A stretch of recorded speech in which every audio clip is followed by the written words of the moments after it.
Welcome to Drive the Daf. Clear, structured explanation of the daily Daf in 20 minutes. You can even follow in the car. Eruvin Daf Mem Gimel contains three sugyas. First is coming to a psak in the Machokes Tanaim about traveling outside your 4 amas when you've ended up outside your tchum if you're within a walled area.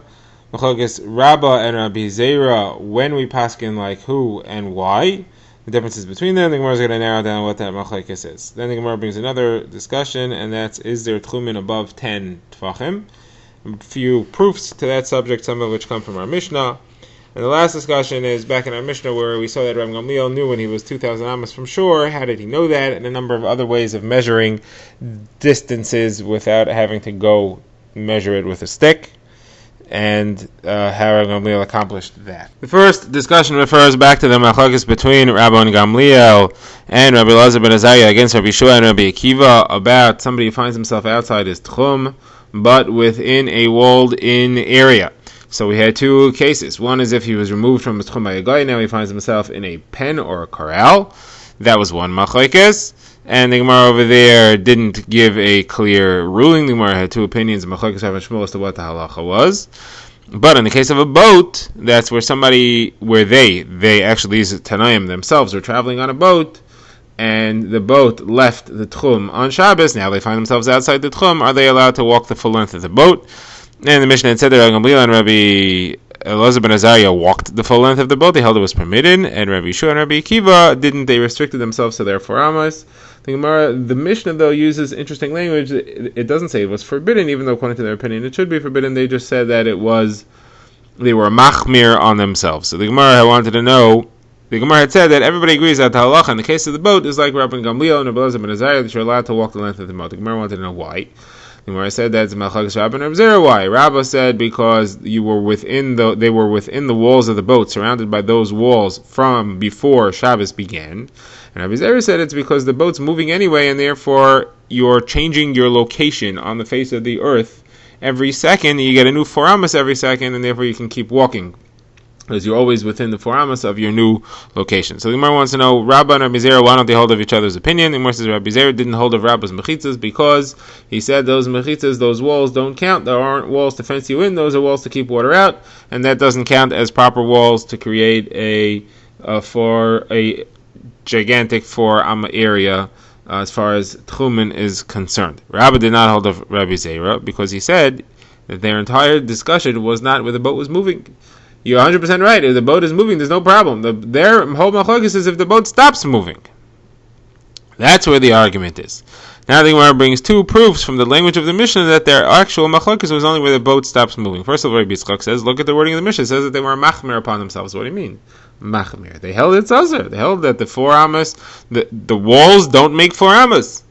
So the Gemara says it must be that it's as follows. They were machmir upon themselves because really, halachically, there's no problem. Because as long as the boat's moving, Rabbi Zera is right. But they didn't have a problem if the boat's moving. Rabbi Zera is 100% correct. The problem was that they were afraid that the boat would stop moving, they wouldn't notice, and then they would end up walking while the boat's not moving. So therefore, Rabbi Zera's reason does not help, because the whole machlokes, the whole discussion was the concern that the boat might not be moving. Says the Gemara, that's one proof that is what the case is discussing. The other proof that is the case that they are discussing is brought by Rav Ashi. Rav Ashi says, look carefully, the Mishnah brings 2 cases where you find yourself in a corral and the case of you find yourself on the boat. Obviously those two are similar, otherwise we couldn't compare them, and they both must be things which are not moving. But in the case of the boat's moving, Rabbi Zera's logic is right, and therefore there is no machlokes about that. But that's not pshat over here. That's not pshat in this Mishnah. That's not what the Mishnah is discussing. The Mishnah is discussing the boat standing still. The Gemara now goes back to what the halacha is. The Gemara says, Rav Achabai de Rava said to Rav Ashi, the halacha is like Rabbi Gamliel in the case of the boat. The Gemara says, what do you mean? I thought we said that they're not arguing. It was just a question of should you be machmer on yourself or not. Maybe it's going to stop moving, but there is no argument. So the Gemara says, no, because we have a brisa that makes it clear that there is an argument. The only reason why there was a question of chumrah there was because the boat was moving. The argument is what's halacha in the case where the boat is not moving. That's a machlokes. On that, Rabbi Gamliel holds that there's no problem even where it's not moving.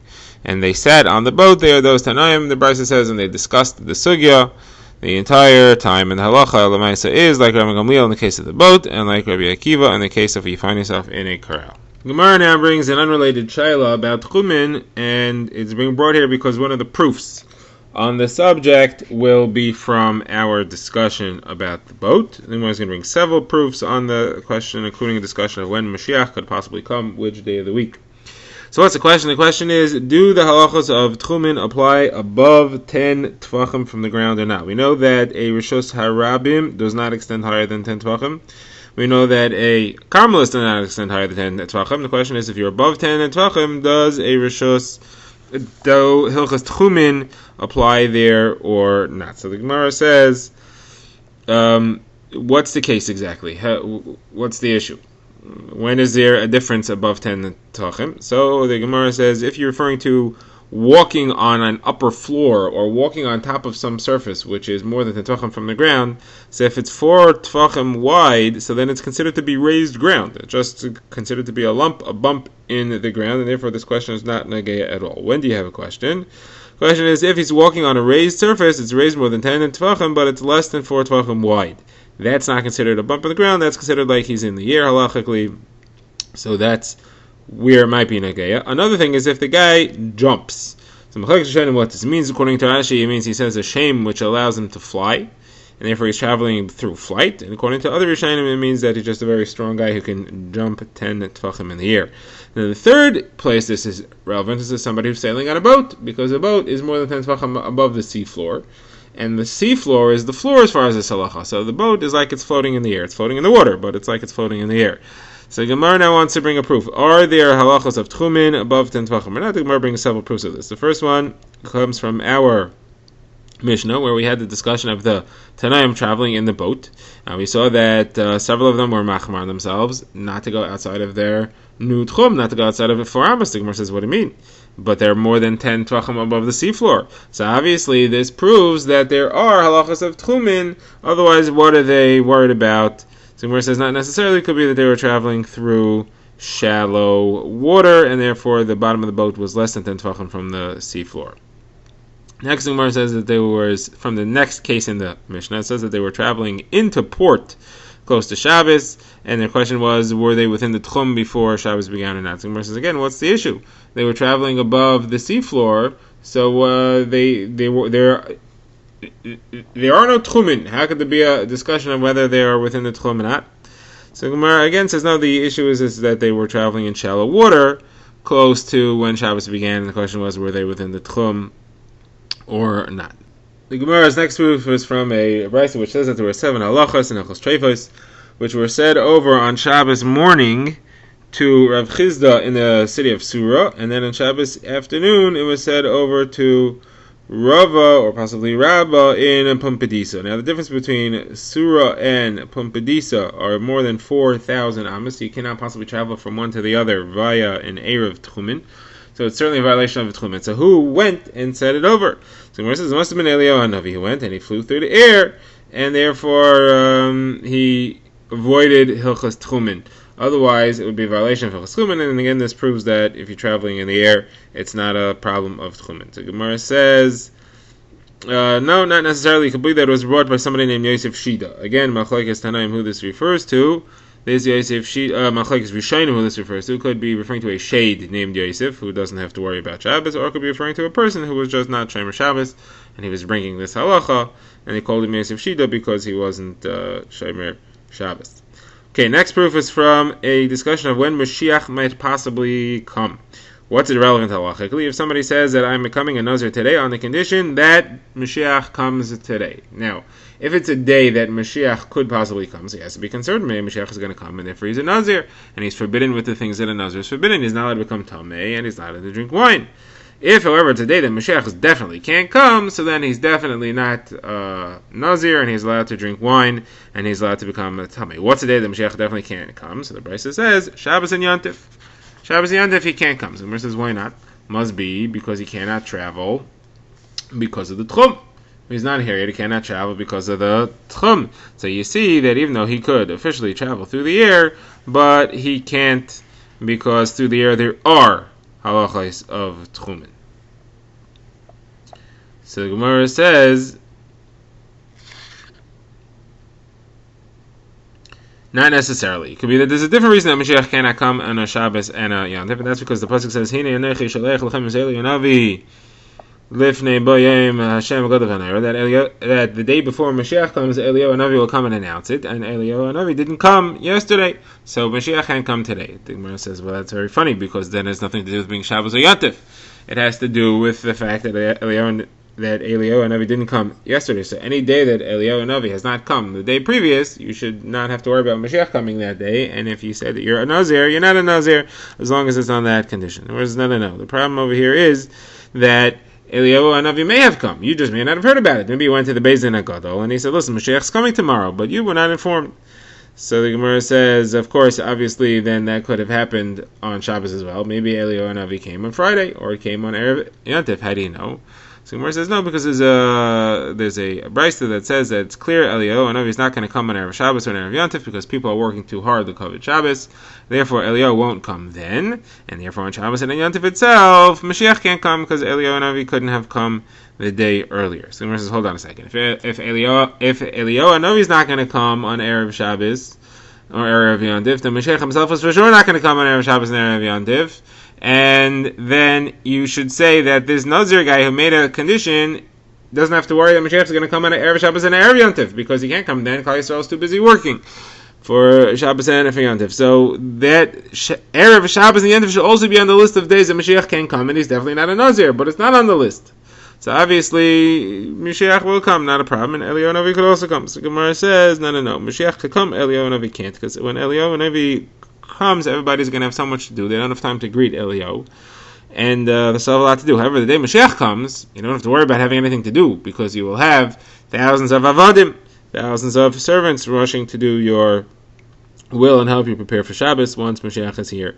Therefore, you don't have to worry about that anymore. So the Gemara says, hold on a second. But Eliyahu Hanavi's, if you're telling me that there are tchumen above 10 tvachim, so then even Eliyahu Hanavi can't come on Shabbos. So it means that on Sunday or on Isur Chag, Mashiach can't come because Eliyahu Hanavi couldn't come on Shabbos. So if Mashiach can't come on Sunday, so then that should also be a day that the Nazir doesn't have to worry that maybe he's a Nazir because it's on condition, and therefore he should also be permitted to drink wine and become tummy on those days.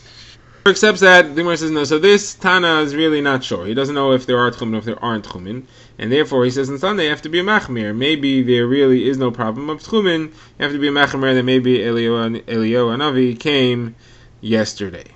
He's also machmir the other way that maybe Mashiach will come before. The Gemara Stami wants to understand this whole Tanai that the guy said, I'm becoming a Nazir on condition. How does this work exactly? If he said it during the week, so then by the time Shabbos and Yom Tov roll around, he can't drink wine now. His Nazir's already started. He can't say I'm a Nazir only for the days that Mashiach will not come. He said I'm becoming a Nazir today if Mashiach won't come. Or if Mashiach will come, that's when I'm becoming a Nazir today. So if it's a weekday, Mashiach might be there, he becomes a Nazir, then by the time Shabbos rolls around, he stays a Nazir, it doesn't come off. The Gemara says, you're right, we're referring to where the day that he said he's becoming a Nazir on the condition that Mashiach will come, that was a Shabbos or a Yom Tov. But as soon as Shabbos or Yom Tov is over, he becomes a Nazir, because it hits right afterwards. Gemara now refers back to the Mishnah, where we saw that Rav Gamliel had told the Chachamim that I was checking and we were within 2,000 amos of the shore at the time Shabbos began. And the Gemara says, how could Rav Gamliel know that they were within 2,000 amos from the shore? So the Gemara says Rav Gamliel had a tube which he had set up that helped him measure the distance. So the various Mefarshim explain how this works. Hamshad is that there were two tubes set at an angle to each other, and he had one facing at a 90-degree angle to the ground and the other one angled towards the shore, and he knew that the angle of the two tubes was such that if he looked through the angled one that's not at a 90-degree angle, it would hit exactly 2,000 amos away from where he was. That was what the angle that he'd be able to see through the tube. And when he looked through there with the other tube facing directly straight down, then he knew that he was looking at the shoreline. When he would see the shoreline through the tube, he knew it was exactly 2,000 amos away. On a similar topic, the Gemara says, how do you measure the depth of a valley if you don't want to climb through the valley? So the Gemara says you use a tube that you can only see 2,000 amos through the same method. and then you back up. You subtract you stand at the edge of the valley and you back up until you can no longer see it. Then you subtract the amount you had to back up from the distance you could see through the tube, and that would be your answer. That would be the depth of the valley. Obviously, this has to be that he's backing up in an upward angle on a ladder or something. There are other explanations as to how this could work using geometry and trigonometry, which the Rambam explains and other Mefarshim explain.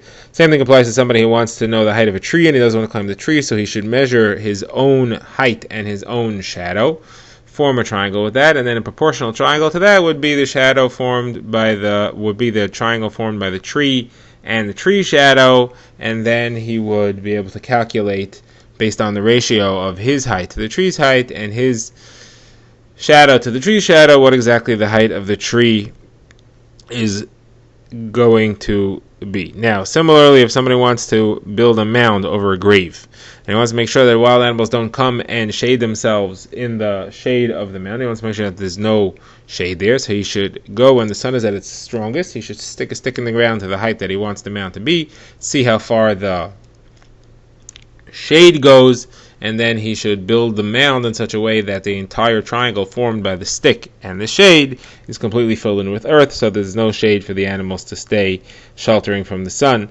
under that shade. Okay, now the Gemara has a story which relates to our Mishnah. The Gemara says that Nehemiah, brother of Chanilai, was in the middle of learning, and he wasn't looking where he was traveling, and he ended up outside the Tchum. He was outside the Tchum, so he got stuck within his forearms, he couldn't move. So they came to Rav Chizda and Rav Nachman. Rav Chizda said to Rav Nachman, Nehemiah, your Talmud is in a troubling situation there, what could be done? So he said, have a bunch of people go and make a big fence out of human beings standing near each other, all the way to back within the Tchum, and he's allowed to walk within the fenced-in area. There's paskening like Rav Gamliel in the Mishnah that if you're outside the Tchum, you're allowed to travel the length of the fenced-in area, and therefore he could come back into the Tchum while they're in the fence, and once he's back inside the Tchum, then he's okay. So Gemara says that other Talmidim were sitting there. There was Rav Nachman bar Yitzchak behind Rava, and Rava was in front of Rav Nachman. He heard this conversation. They were discussing between themselves what exactly was Rav Chizda asking. What was the suffix? Was he asking, is the halacha like Rav Gamliel? Or was a situation where there weren't enough people to make that fence, and if he thought there weren't enough people, and therefore he said maybe the halacha is like Rabbi Eliezer in a different Mishnah that says you're always allowed to come to within 2 amos, so they could get him within 2 amos, but they couldn't get him further than that. So the other one answered, it was Rava answering Nachman bar Yitzchak. He said no, it was for sure that the halacha it was for sure that the halacha was clear like Rava and Gamliel. We paskin that already. Therefore, the shayla must have been, can you? There weren't enough people there, so is it possible to get him within 2 amos? Would that be enough? Drive the Daf is a project of the Grand Woodlands Shul and is presented by Rabbi Yitzchak Landa. Find us on YouTube or subscribe to daily emails by emailing drivethedaf@gmail.com.